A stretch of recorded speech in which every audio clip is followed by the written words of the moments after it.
Bienvenidos! Hey, my name is Jed Lee. This is Reading with Your Kids. We're beaming out to you in the entire planet from the beautiful, book-loving neighborhood of Reedville, the loveliest neighborhood in all of Boston. You know, here at Reading with Your Kids, we celebrate the power of stories. Stories that inspire, uplift, and remind us how strong families become when we read together. Please help us grow our show by telling all of your family and friends that they can hear us on the WREB AM/FM 24/7 radio network, and they can find us on the iHeartRadio app, on Spotify, Apple Podcasts, Good Pods, Podcast Addict, Amazon, YouTube, Audible, wherever you find your favorite shows, you can find Reading with Your Kids. I'm going to tell you, we have a doggone great show for you lined up today. First up, Jonathan Graziano is here to celebrate his new picture book. It's called Milton Makes a Move. Later in the show, Amanda Becklin Newell. She's here to celebrate her picture book. It's called Adventures with Nash Dog. Welcome home. Hey, this is a message for all the authors that are listening. You know, you worked hard on your book. You spent months, maybe years, writing, revising, dreaming, and believing. You created characters, solved problems, overcame doubts, and brought a story into the world that only you could tell. Now it's time to help readers discover it. The Reading with Your Kids Certified Great Read program was created to celebrate outstanding children's books and to help authors reach more families. When a book earns our seal of approval, we don't stop with an award certificate. We review the book, feature it on the podcast, share it across social media, and help introduce it to parents, teachers, librarians, and caregivers who are looking for great books to share with kids. Because your story matters. And the families who need your story deserve a chance to find it. Please visit readingwithyourkids.com and click the Authors Click Here button at the top of the page to learn more. That's readingwithyourkids.com. Let your book find the readers it was written for. Join us right now from the absolutely beautiful city of Rochester in New York. Our guest is here today to celebrate his new picture book. It's called Milton Makes a Move. To the show, Jonathan Graziano. Jonathan, how are you? I am doing so well today. Thank you so much for having me and for such a nice compliment about the city of Rochester, New York. I really appreciate that. Well, I've been to, in 35 years of traveling around the United States, the Caribbean, and Central America, there are certain cities that stand out, certain ones that kind of faded away. Yeah. Rochester stood out for all the good reasons. And it seems like a lot of the places stories about, kind of nightmare stories about, they turn out to be the places where I have the most memorable moments. Oh, absolutely. It's kind of like because it's, obviously news is the news and you hear whatever narrative is going to get the most clicks a lot of times. And Rochester, so for sure, it's a real city. But I almost think about it like when I lived in New York for a little while and people would ask me where I lived. And I said I lived uptown. I lived pretty far uptown. And they'd ask me to say, oh, my gosh, do you feel safe living there? And I'd say no. Oh my gosh, oh no, oh, you should go to the East Village. Oh wow, you should totally, no, look in Brooklyn. You don't want to come up here just to try and preserve my little part of the city. So part of me thinks that might be the agenda a little bit, where we're just kind of like, we're gonna push out this narrative so that we can kind of preserve the place we've got. Gotta keep these housing prices down. Exactly, we gotta do something. We gotta do something. So tell us about Milton. What's Milton making a move about? Oh, you mean this dog? There he goes. In no way making a move. In no way, shape, or form making a move. Yes, but Milton Makes a Move is it's our newest picture book that we have coming out, and this one is about Milton. So I have two books previously about my dog Noodle, who a lot of people might know from our Bones or No Bones series that we did on TikTok during lockdown, and I recently, Milton's been, I adopted him about 2 years ago, and I was so fortunate to have the opportunity to write another book, and Milton Makes a Move, which I have right here. Yes. Great illustration. Thank you. Dan Tavis is the illustrator, and he's an absolute marvel. I mean, it's such a good photo. Just, you got Milton smiling, everyone's smiling. It's the story of Milton leaving his previous residence and coming to live with me. So Milton is an older pug, and I got him through the pug rescue of Korea. So Milton was found rescued from a hoarding situation where there were just a number of animals in a house, and he was taken in by this rescue. And a lot of times it's easier in certain places in the world, it's easier to actually adopt dogs out into other parts of the world than try and rehome them there. There are plenty of people who have pets and absolutely love them in Korea, but the pet rehoming, sort of adopt an older dog, is very different. It's just a very different culture, to my understanding, over there. So Milton was one of my fosters. He came to live with me. And he was I had 4 fosters previous to him, and I had Noodle. And I never had one of them that was nervous when they came over. I was surprised. All of them showed up and they were just very much like, okay, what's on the stove? They were pugs. They knew what the good life was, even if they also had been fostered and had a difficult upbringing. But Milton was really anxious when I got him, and it was amazing to watch him come out of his shell. And I couldn't help but think about how brave he was for making that big move and going from whatever his life was and then coming to stay with me and having that be a positive experience for him. So Milton Makes a Move is a story of a brave little pug doing something very brave. And my hope is that people who read this book will be able to associate that with a particular, event in their life, especially if it's a young kid, if they're starting a new school, if they're moving to a new place, if they're, going to camp or daycare or, preschool, and they're nervous to try something.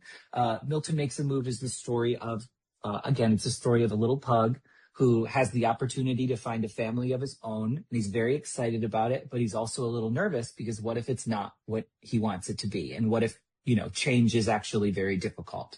And it's a really beautiful, if I do say so myself, it's a really beautiful story of a pug realizing that, even if you're scared, being brave is just doing something even though you're scared. And that sometimes if you're brave, it's really, really worth it. And there's a little plot about the Jonathan character also being brave and taking in a new dog after Noodle as a way to sort of turn, no pun intended, turn the page on sort of our narratives. But that's, to make a long story short, that's it. One of the things I think we forget is that almost everything our kids are doing, they're doing for the first time. We can relate, I got a new job, I'm a little bit nervous, but I've had new jobs before. Yeah. Through this. But for kids that are going to preschool that's the first time. And it might be the first time they're going to be in a situation with people who aren't family. Exactly. And so I think it's important for us to kind of remember that so we can kind of help our kids navigate through that. And I think the last thing that you'd want to say to a kid who is nervous about doing anything is, come on, suck it up. It's not going to be hard. Exactly. Big boy. Exactly. Or at least you have to sort of predicate that kind of, and I don't have too much experience with kids, but as someone who remembers growing up and being very afraid of change and being the kid who was really nervous to try new things, I'm still really nervous to try new things. Food, not so much. I'll eat anything. I'll try anything once. But traveling to new places, anytime I'm doing, as you said, children, so much of what they do is it's the first time they're doing it. They have no experience to lean on. So there's no wisdom to tap into. So as people who have some age under their belt to say, I'm trying something new, but I have done new things enough to know that this will probably work out or that I'm going to eventually settle down. Having a kid not know that yet, right? Having them really do just have to blindly trust that this is going to work out because so-and-so told them so, or they say, again, like, you're going to be fine. That's not really good enough. You kind of have to acknowledge that they are coming from a place where I totally get that it's scary, that change is scary. And I really appreciate how I working with my publisher and working with Dan, specifically the illustrator, and being able to tell a very authentic story through the lens of a pug, right? This idea that it's this little dog. So the things he's scared of aren't, maybe the really scary things that kids would be scared of, but he's scared of, well, what if, what if I move and I don't have, my favorite food isn't there? Like, real tragedies to a dog. What if my favorite toys aren't there? What if my friends, the running joke is he has a best friend and it's a skunk. And he really, really wants to have a friend there at my house, but he doesn't know if it's going to happen. So it's a really thoughtful take on that exact thing that you brought up on. It's a first experience and you're allowed to go through the emotions with it. Yeah, you certainly are. And I love that you remind kids through the story that being brave doesn't mean that you're not scared. It means it anyways, even though you. Yeah, exactly. Exactly. And that's the hard thing, right? That idea of being like, but I'm scared. Why would I do this? That's my logic. Cause I remember, before I would go on a roller coaster or before I do, again, I'd go on a big trip or I'd go on even something small like a day camp or a soccer camp with kids I'd never met before. That idea of like, I'm scared. Why would I do something I'm scared to do? There are so many other things I could be doing. And it's just that idea of like, there's a lot of times you're going to have to do things that you're scared of and you're going to have to do those. And even if you feel like you can back out of it, like my big thing is flying. I don't like flying. I'm very afraid of flying, but there's a lot of people that I love that are all over this country. So it's this idea of like, am I just not going to see them? Because that's an option. But if I'm brave, if I, Jonathan, am brave and I visit my doctor a day or two beforehand, I can get on a plane and I'm okay to do that. And it's worth it every single time. And it's important to trust that, but it's true. Yeah. Do you remember the first time you went on a roller coaster? Oh, I do remember the first time I went on a roller coaster. Absolutely. It's called the Jackrabbit at Seabreeze Amusement Park in Rochester, New York. Okay. I was scared out of my mind. And I was so proud of myself. I hated it. I did not enjoy it. I was like, I'm going to get sick on this. And then I had that moment of, I need to do this anyway because I feel left out. And the only reason I'm not doing this is because I'm scared something bad is going to happen. And I've just watched 4 people that I trust do this over and over again and nothing bad has happened. So why can't I do this? And I did it and it was a lot of hills and it was a wooden roller coaster. And I'm of a fragile constitution. So I got buffeted around a bit, but I was so proud of myself that I did it. And then what ended up happening was I found out that I didn't like certain parts of this roller coaster, but I really actually did enjoy these parts. So I would then seek out a roller coaster that was like, okay, this one doesn't have big drops, but it's got some really fun like loops and things. And that I really enjoyed. So again, because I was brave, even though I didn't like that first roller coaster, I ended up finding there were parts of it that I did enjoy. And now, even though I'm still not a big roller coaster fan, every now and then I'll come across one that I'm just like, this is for me. I remember being down in Dorney Park in Allen with my kid, and we're watching a bunch of shows because my daughter was into theater and everything. And my son was 7, and he had enough. And he goes, "Bob, let's go on." He pointed. He goes, "I want to go on that." And I go, "Okay." And it was this thing called the Dominator that goes up. Oh gosh, to the sky, and then you just drop. Oh, it's one of the one. Oh, jeez. Yeah. And he had no idea, and I'm like, "Dude, are you sure?" And he goes, "Yeah." So we locked in, and he's like, "What's going to happen?" Well, I said, "We're going to go up and we're going to come down." Yeah, we're going to go out and we are going to come down. Yeah. And we start going up, and he goes, "Poppy, I don't think I want to do this." And I'm like, "Dude, it is too." Yeah, exactly. You are on this ride. Now you get to make of it what you will. And he gets through it. But now as a 30-plus-year-old, he is a huge roller coaster guy and sure on them all the time. Exactly. Absolutely. I bet. Well, again, you have that experience that young and it's either scars you forever or it plants a seed. It plants a seed that will grow. Yeah. Hey, listen, let's, I found out before we hit record that you are an alumnus of one of my favorite institutions of higher learning. It's where we have all of our intern team members, Emerson College. Yes. Tell us a little bit about your experience. And I got to give them a plug because they've brought so many talented young people into the Reading with Your Kids team. Isn't it wild? It's so interesting talking to my friends who went to they went to study to be doctors, or they went to do, because Emerson is such a specific, there's such like very specific departments there for the kinds of things you study. It's so amazing talking to different people about their college experience and how wholly and completely unique the Emerson experience is to like the mass experience. I loved it. I met the craziest people there in the way that I could not say that with more admiration. I've met people there who were I never thought I would meet people who were more ambitious than I was. And I showed up to Emerson and I was like, oh my gosh, I don't have a clue. I don't have a clue. And these people were so inspiring, and they were my age, and I couldn't believe it. And then I actually just saw one of my favorite professors, Steve Ships, just passed away. I saw that on Facebook. It was I had an amazing experience. Yeah. Going to Emerson College with the people I met, the professors I met, the way that they teach you to just look at things. Like, it's very, it's a college experience where you get to meet people from all over the world, and you get to take really interesting classes. But I was so in awe of the faculty that they had there, and the practical experience of all the people working there, and the way that they would structure classes around, like, the way they knew Emerson students thought, or the way people who came to Emerson wanted to be taught. I really did enjoy my experience there. And you're right in downtown Boston. Oh my God, are you kidding me? The Common. Forget fajitas and Ritas. Forget about it. The amount of times that fajitas and Ritas, I don't think it's open anymore.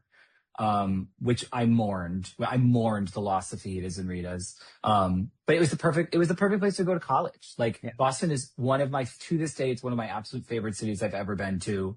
I love how you can just kind of walk from one end to the other. But it's still an incredibly dense city. It's beautiful. I love it. I love the aquarium. I miss the Boston Aquarium. Oh, I'd go there all the time.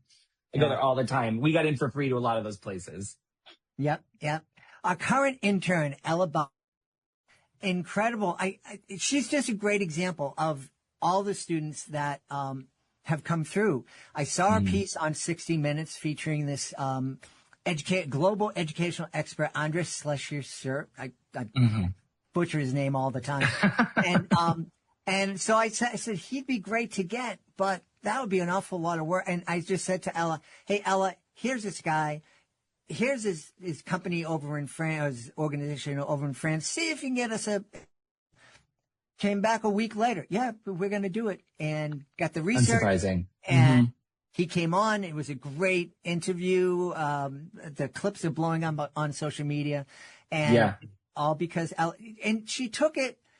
One of the things I'm getting is like, yeah, this is a challenge, but like Milton, I might be nervous, but I'm going to give it a shot. Yeah, I'm going to do it anyway. Right. And there was a lot of, like, even just writing this book and everything that happened with Noodle when he got popular. I cannot tell you how valuable my network was. Emerson has a writing, literature, and publishing department. I studied in the marketing school. I had no idea how to do a book. I had no idea how to write a book. I had no idea what a good children's book was. The amount of people that I was able to lean on in my network to just be like, hey, you're an accomplished and you work in publishing. Yeah. What do you think I should do? Like, I have a friend who edits books for a living, and I just sent her my ideas. Like, I got to workshop all of this with so many people that I graduated with, simply because it was just it was almost serendipity that I went to this school. I got the opportunity to write a children's book, and between my friends who are animation majors, my friends who are writing majors, my friends who are publishing majors, I had a lot of help. Yeah. So are we going to have to wait until you rescue another pug from Korea for your next book, or is Milton inspiring other stories? So Milton is inspiring many other stories. The hope is that again, you never know. But I'm so proud of Milton Makes a Move. And the hope is that I get to continue writing stories about it's such a joy to get to write stories about my pets. Like, who wouldn't want to write a little story about their pet and their adventures that they have? And, especially adopting an older dog. It's one of my favorite things about being able to share these stories is that this is not a photo of a little puppy. Like, he's got gray on his face, and, he's got gray on his face in the back, and kids can look at these dogs who are, a little grown up. They're a little grown up dog, and they can maybe see themselves having a little bit of a more relatable experience, because these are, these are dogs who are doing things that maybe they themselves have grappled with, whether it's like Noodle the No Bones Day and wanting to take it easy one day, or this book and being afraid of change. The hope is that this really just sticks true to people. Yeah. Hey, you mentioned earlier that you can eat anything. You're not afraid to try anything. What's the weirdest food that you've had? The weirdest food that I've had, I'm gonna say weirdest food is I'm gonna answer this question, but I don't want to say weird because it was delicious. But it was the thing that I've never tried before. Have you ever heard of something called okinomaya? No. Okinomaya. Okay, so I took a trip to Okonomiyaki is what it's called. So Okay. I took a trip to Japan recently. I was in Japan recently. I'd always wanted to go. It was the time of my life. And we were in Kyoto. We went to this little district in Kyoto, and we found ourselves out in like an alley. Like, we followed a cat. We couldn't find a place to have dinner. Everything was booked up with reservations. And we found this little, truly hole in the wall. There was this bar with 6 seats at it. And this man served this thing called okonomiyaki, which is it's a Japanese savory pancake dish, with ingredients including cabbage, meat, seafood, Japanese mayo, pickled ginger, and a lot of like just Japanese ingredients I'd never tried before. And it's just cooked on this griddle. Hold on, I want to show you a picture. Can I show you a picture? Sure. Yeah, I want to show you a picture. It's amazing. It's absolutely amazing. I'm going to put it in the chat right here. But I'd never had anything like it before. It was like squid and seaweed and bonito flakes and Japanese mayo. And it was all cooked in this pancake. You ate it with a fork and knife. And this guy he was like a reluctantly successful restaurateur. He had no idea how we found him. It was an absolutely amazing meal, but I've never had anything like it. Yeah, that looks fantastic. It was that thing where, again, we were in a back alley in Kyoto, and this man had 6 seats, and he was like, I make one thing. And we went, we are going to know what this one thing tastes like. Fabulous. Absolutely fabulous. I love it. Hey, after a parent, Milton makes a move with their kids, they have a conversation about trying things that they're afraid of, and it's the last thing that kid will hear that night from an adult who loves him or her. What would you like that last thing the kid hears to be? Oh my gosh, what a remarkable question. Honestly,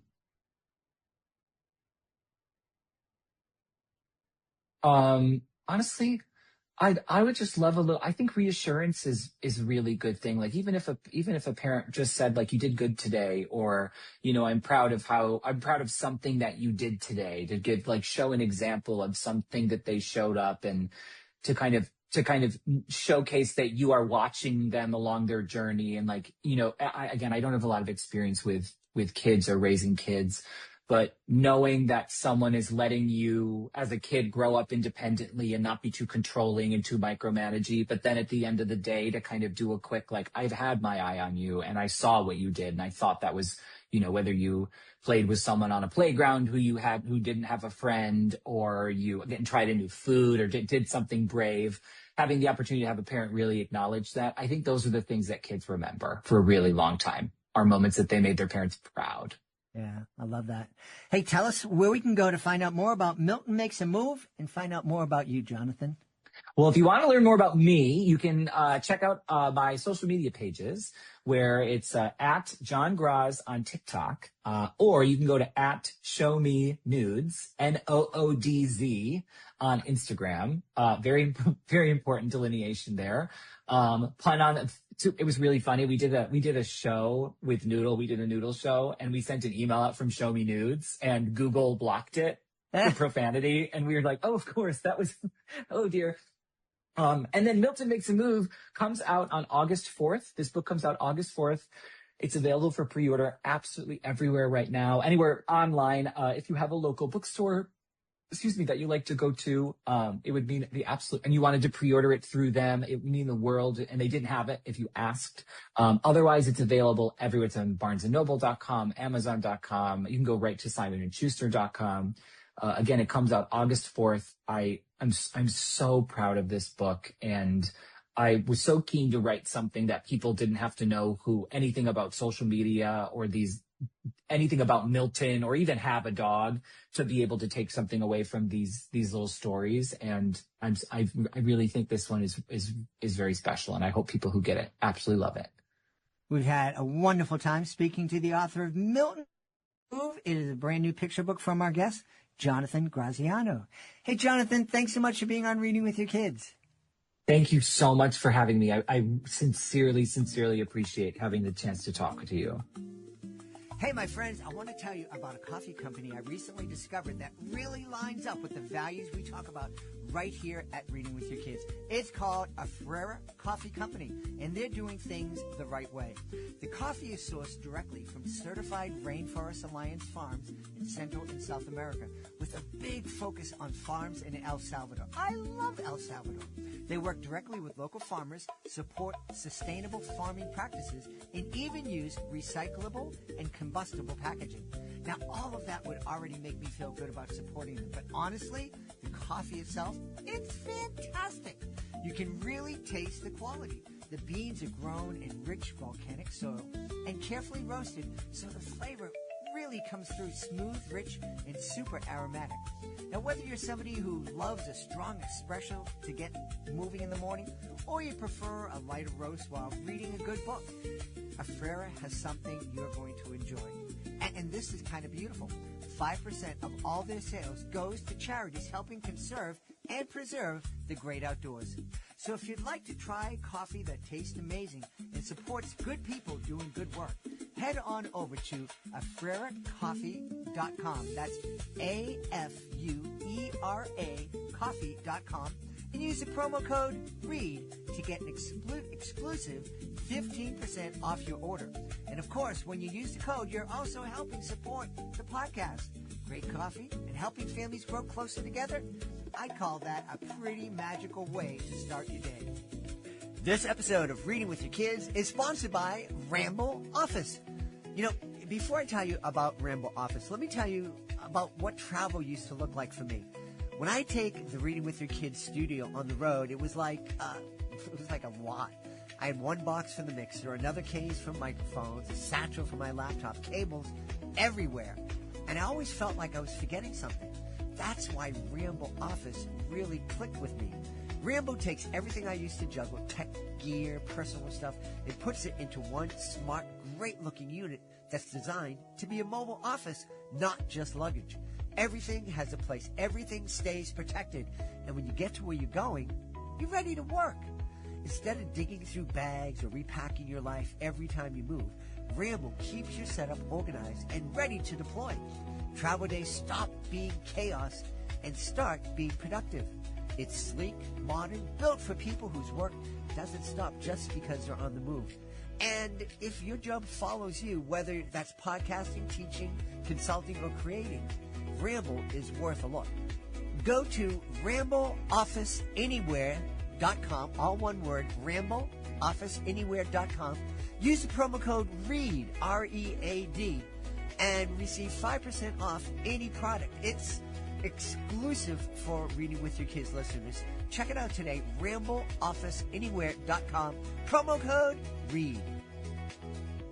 Join us right now from the wonderful state of Ohio. Our guest is here today to celebrate her new picture book. It's called Adventures with Nash Dog. Welcome home. Please welcome to Reading with Your Kids, Amanda Becklin Newell. Hey, Amanda, how are you? Hi, I'm great. Thank you so much for having me today. Delighted to have you on Adventures with Nash Dog. This is inspired by a real live furball, right? Yes, it is. Nash, but we used to call him Nash Man. So tell us a little bit about Nash. What kind of dog was he? Nash was, we believe, I rescued him, so we weren't exactly sure. He's a Pyrenees tick hound is what over the course of his life, his personality and his demeanor, we realized that a lot of that was probably Pyrenees tick hound. When I first adopted him, though, they told me he was going to be much bigger, like a Pyrenees, like 140 pounds, but he ended up only being about 75, so he was the perfect travel companion.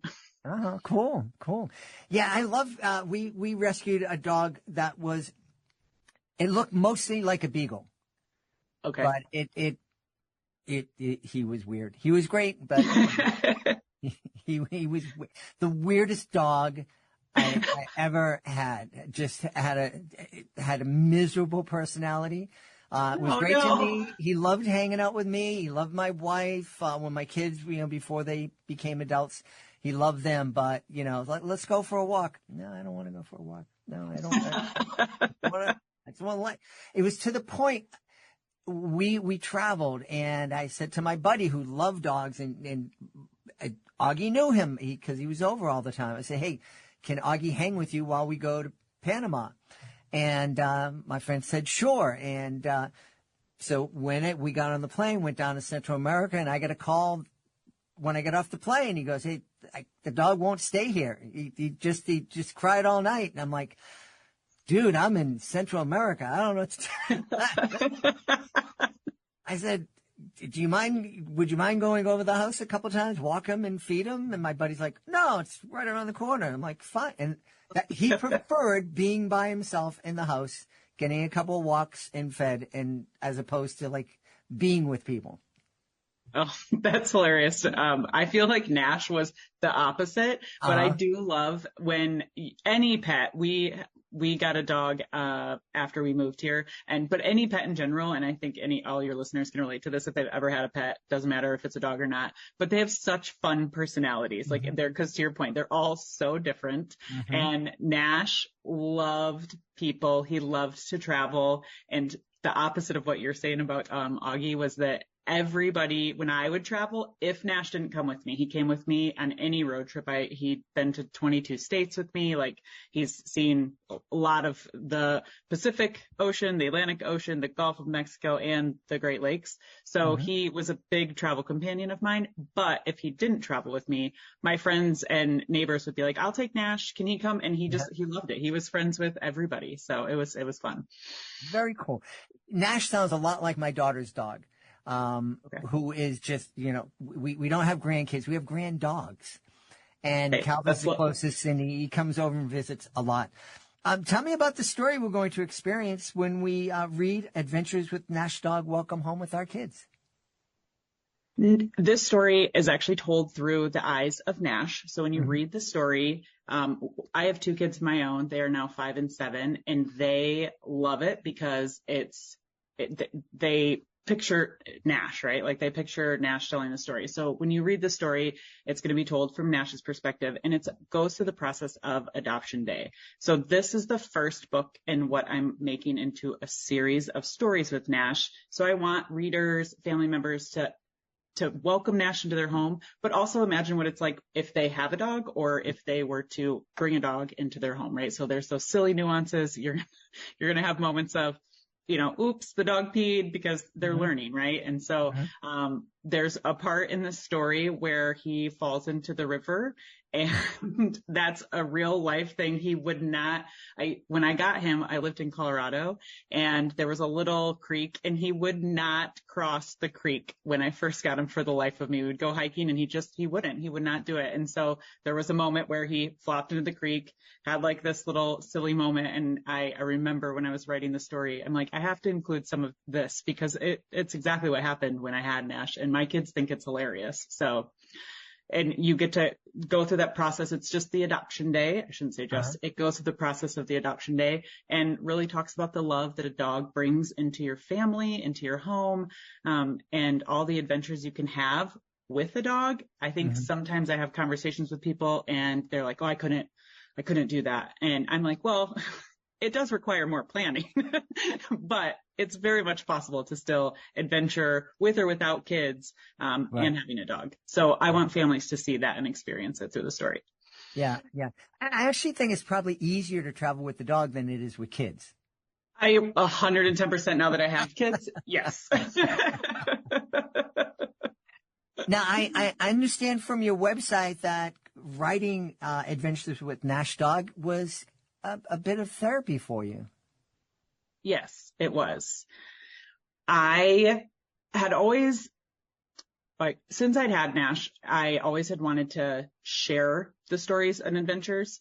But but I never had really thought about writing about them. I wasn't sure how I wanted to share them. And then my mom, who wrote everything down, was always encouraging me to write about my adventures. And then she got sick.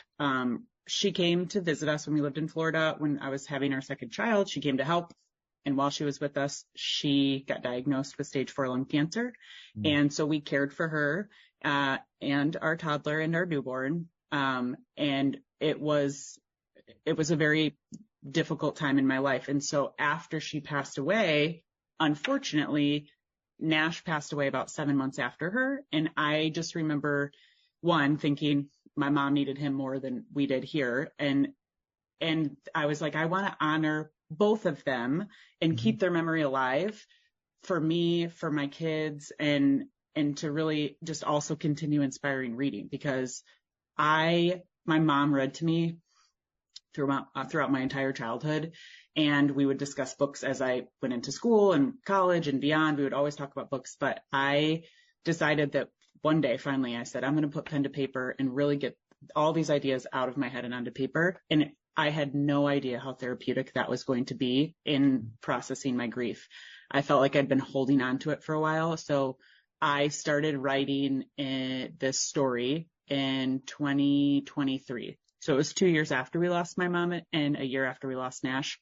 But I said, you know what? I'm just gonna do it. And it was so therapeutic. And so I have learned, and what I tell anybody who's grieving is to do something with your hands, and that whether it's writing or not, I think that doing and creating, and it doesn't have to be anything you create for anybody, although that was my intent, was to share. I think it can really help people who are grieving. Yeah. You've become a bit of an expert on grief. I don't know if you want to use expert, but you've been sharing a lot of your journey with people, helping them through their grief. Yes. Yep. I lost my dad last year. I would say somewhat unexpectedly. However, he'd been having health problems for several years, but we moved to Ohio to be, well, for my husband's promotion for work, but then to be closer to my family in Michigan. And 2 weeks after we moved here, my dad passed away. And so, yes, through the loss of both of my parents, through Nash, and then we actually, in all of that time frame as well, we had lost a neighbor who was near and dear to us, who was like a grandma to our kids. And there's been a lot of grief, but in the process of dealing with all of this, like I said, I have learned that everybody has hard stuff. Everybody's going to deal with things, and talking about it, sharing that you can find joy in moments, even when you feel sad or frustrated or angry, any of the emotions that grief brings out. I've also learned there's a lot of emotions that's not just being sad, that you can live a joyful life in unison with all of the other stuff that grief brings about. Yeah. Yeah. There are a lot of people who aren't able to kind of come out on the other side the way you have, the way lots of people have in their tough seasons. What would you say to somebody who might be listening and has had a bunch of losses and doesn't feel that there is going to be a light at the end of the tunnel? That is a great question. I was that person for a long time. Even my husband at one point was like, he loves me so much, and he wanted to help me be bright again, essentially, because that's always been my personality, and I had lost that light. I would say to anybody that's listening that is going through a really dark chapter or experiencing grief, that while there's no handbook for it, everybody deals with it differently. I think you need to give yourself grace and to allow yourself to process those feelings, because I think a lot of times we try to stuff them down, or we try to plaster a smile on our face and say, I'm great, everything's fine, when it's not fine, and it's okay to not be fine. But you have to either talk through that or write through it. I also find that taking some time at night or in the morning to just write whatever's in your mind. It doesn't have to be perfect. It doesn't have to be, complete sentences even. It's just it's letting your body process that. And then movement. Truly, movement is what helped me, I think, reset my mindset around that I could find joy again. And so finding something, like I started taking more walks and listening to podcasts.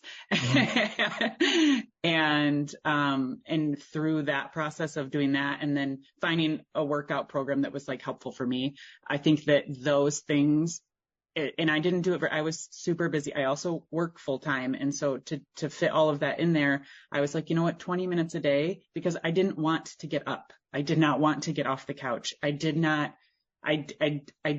And it was so hard. But when I started taking those small steps, like I just said, doing those small things, I started to see the light. And I want you to know, if you're listening, that you will find joy again. I feel like if you want to, and I say that because I think deep down, I was always like, I want to be joyful and happy and do these things that I've always wanted to do, but I was just kind of stuck. And so I think if you want that, you just have to take really small actions and be okay that they're just small, and that there shouldn't be a timeline to when you'll never get through or over your grief. That is one thing that I really don't like, when someone says, oh, just get over it, or when will you get over it? And you'll never get over it. You will learn to live with it. Mm-hmm. Mm-hmm. I think I had this thought, and it's probably crazy, but people who are in that hole, like, I don't want to get up out of bed, and they kind of like become comfortable. And I don't know if it's because, I took a chance and I love this person and I lost them, and I don't want to do that again. So maybe it's safer for me just stay in this hole than to go out and maybe fall in love with someone else again. So a couple of things with that. So I lost my parents, and they were just wonderful humans, especially as a mom now. I'm like, man, I hope I'm doing a great job, and I try really hard. But like, I think back to my childhood, and my parents, when I turned 10, they actually split. They got divorced. And so that was a hard time too. But whenever I cry or I think about things that just bring tears to my eyes, or if I sob, I always think about how tears, I feel, are love with no place to go. It's the way that our body expresses the love that is still there. And so if somebody is in that place, I would encourage you to think about the person that you lost.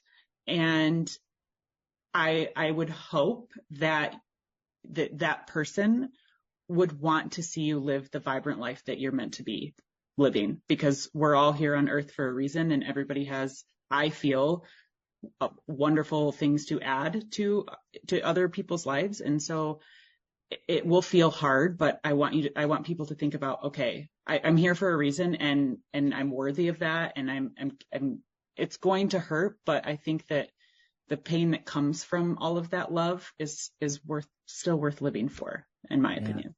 Yeah. I love that thought. The tears are the way the body shares the love that still exists in our heart. Yeah. I wish I could, I heard that from, I'm trying to think of who I first saw that from. I should have had that written down so I can properly give somebody credit. But I'll give you credit for it.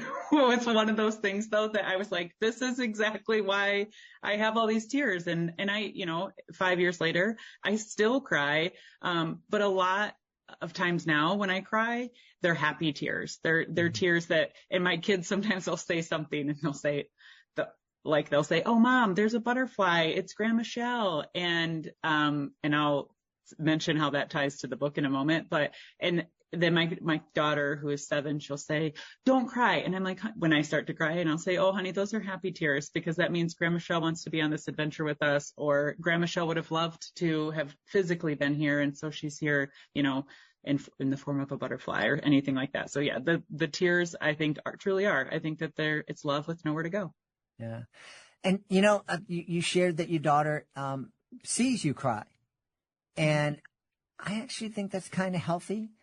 It's not if our kids are seeing us crying and we're a shell and we can't get out of bed. But Right. when our kids see us cry and we're crying because we remember how much we love someone and how much that person loved us, but we're still carrying on and we're still living and we're still loving. I think that's a good thing for us to model. Thank you. And I would agree with you. I think that it's something I think back. I'm like, I only remember seeing my dad cry one time, like in my memory. And I don't remember my mom crying very frequently either. And so not to say that they didn't, but I don't know if they just felt like they couldn't. But for me, I think about it and I want my kids to learn how to process their emotions, because I feel like all of our emotions, they have a place, right? Mm-hmm. And sometimes those emotions, you really have to learn how to not only express them, but express them in a healthy way. And I feel like I'm still learning as an adult, but being able to cry in front of them and let them know that, this made me sad, or this made me think about either my parents or something else, or Nash. And just yesterday, we took our kids to the playground in our neighborhood, and we actually met somebody walking their dog, and my daughter said, "What's your dog's name?" She goes, "Nash." And so my daughter looked at me and she was like, "Don't cry, Mom." And I was like, "No, I think that's a lovely thing that dog's name is Nash." But yeah, I think it's great that kids can see that and learn that it's okay to be sad and it's okay to cry. And then you pick yourself back up and you continue on. Right. You said that there's a connection between Nash and the butterfly. Tell us a little bit about that. So in the story, and I've loved this part, it was something that actually my husband had suggested. He said, we always say when we see a butterfly, "Oh, there's Nash," or there's Grandma Michelle, because they're always in our hearts and they often like to come on adventures with us. And so when we're out hiking or at a playground or doing anything and we see a butterfly, we think of them. So when I started writing the story, my husband said, "Why don't you include a butterfly and on every page in honor of your mom?" And I thought that was just such a wonderful way to remember those that we love, that are near and dear to our hearts, that are never too far away. Mm-hmm. And in the story, whenever I read it, either with my kids or I've read to elementary schools and I've shared the story, and the kids are always like, why is there a butterfly on every page? Kids are very observant. We know that. And it's a fun thing for them to look for, because not every page it's not obvious where the butterfly is. Mm-hmm. And it's just, to me, when I talk about that to others, I just say it's nice that the butterfly represents somebody that you love that's always with you, mm-hmm. even if their love is never far away. But for me, it's my mom. Yeah. It's funny. I've been, I go on a hike a couple of days, gym a couple of days a week, hike the other days of the week. And lately on my hikes, I've been noticing there have been these little white butterflies just flying down the trail with me, alongside me, just like, "Oh, yeah, what's up?" And so it's been happening a lot. Maybe I just hadn't noticed it before, but maybe. If there's people that you miss that are, always in your heart, maybe they want to be on the hike with you. Yeah. So what kind of conversations do you think families can have as they're curled up on the couch reading Adventures with Nash Dog together? I think that there's a bunch of different conversations that can come from the story. One of them being, what does it look like the obvious, I think, is that what does it look like to bring a dog into your family, right? What responsibilities come along with that? But also, what could possibly go wrong, in the sense that, hey, dogs get into things, dogs have accidents, and being able to talk through what could happen and what would a resolution be to any of those, tricky situations when you adopt a dog. I think you could talk about what kind of dog would fit your family, because one thing that, as a dog lover myself, an animal lover, we grew up with a lot of pets. And my best friend is a veterinarian. And so we often talk about how it's important to bring a dog into your family that fits your family. Because sometimes people, they want a particular dog, but maybe that dog needs more space to run, or maybe that dog is not great with kids, and you always have kids coming and going in your house, and all dogs, like we spoke in the beginning, they're different. And so I think having that conversation when you're reading the story, like, oh, if we adopted a dog, what kind of dog would we get? Would we rescue a dog? Would we, get a dog from a breeder? What does that look like? So I think families can have conversations around that. I also think that, and what I hope to, because of the future stories that I'm writing, are the different adventures you can go on with your dog, right? I like for people and my kids to imagine, like, where would we go next with Nash, or where would we want to take Nash or their dog? And in which case, on one of the pages, there's Nash is like walking through the house, and there's different pictures of adventures that Nash and I actually had gone on, or my husband and I had gone on. And so he's like looking at them thinking, oh my gosh, my life is going to be, so adventurous. And they don't have to be grand adventures, right? It's just, I want people to realize that, that there are wonderful things in this world to explore, and it would be fun to think about what you can take your dog and go do with them. Yeah. I think those are just a few. I love that, the idea that we can adventurize with our dogs, and it doesn't have to be this monumental thing, that maybe just this one moment that we have is crazy and it's wonderful, and it can stay with us forever. Yes.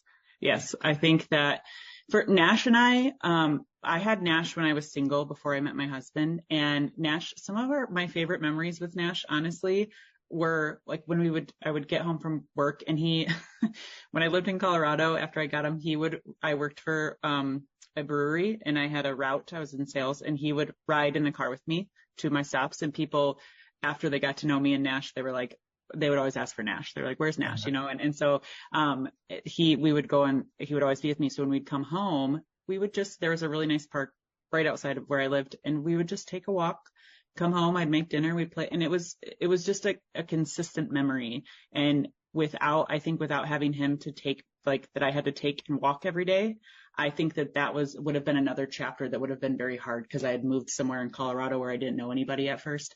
And it forced me to go outside. But that memory of just the everyday walks around the park were, again, we didn't go very far, but it was just always lovely to explore with him. Yeah, I love that. I'm curious, how long did it take Nash to fall in love with your husband?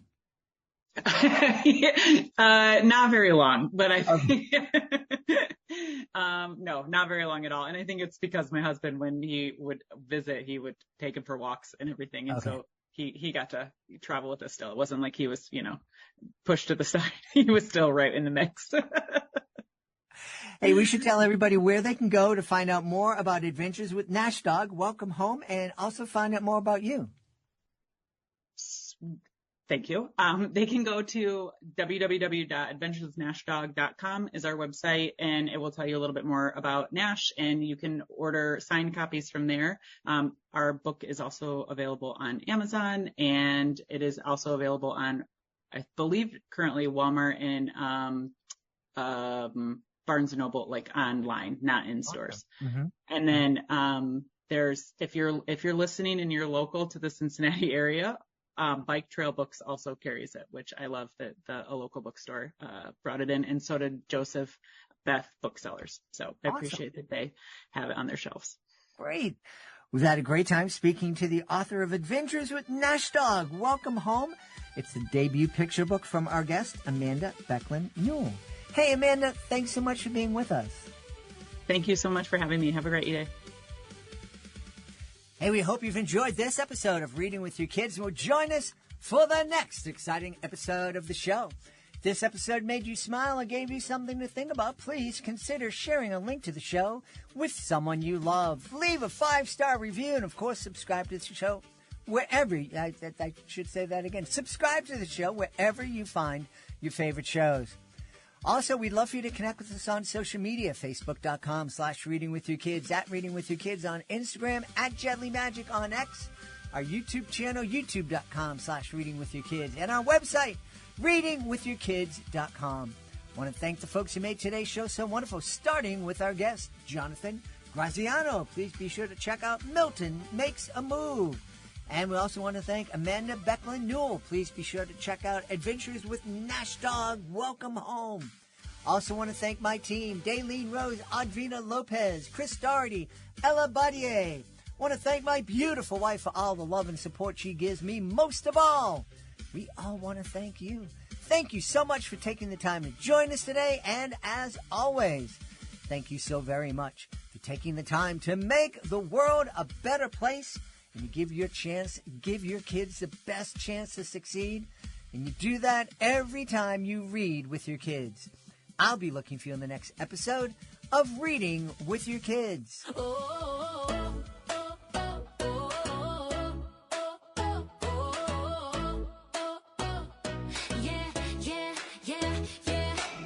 Sometimes we feel so far apart, like we're living in different worlds. But kindness is a super spark that connects all boys and girls. If you look inside your heart, you'll see we're not so different after all.